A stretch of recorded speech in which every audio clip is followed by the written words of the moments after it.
कथा में बैठने में शरीर दर्द होता है, अभी ठुमका लगवा लो, डीजे लगवाओ,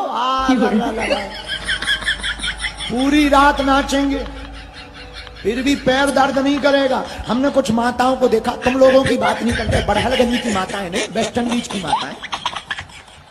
हमने कुछ माताओं को देखा, वो अपने पतियों से कहते हमारी तो तबीयत ठीक नहीं, सिर दर्द हो रहा, कमर दर्द हो रही, हमारे घुटना दर्द हो रहा, हमसे चला नहीं जा रहा। अभी कह दो शॉपिंग मॉल जाना है, 20 मंजिल चढ़ जाएंगी, 20 मंजिल चढ़ जाएंगी। आओ और कह दो चाय बनाओ, चाय चाय नहीं बनाओ, हमारी तबीयत ठीक नहीं, बगल में यहाँ लड़ाई ठनी है बैठी। इसीलिए हमारी प्रार्थना है, कर्मयोगी होना चाहिए मनुष्य को।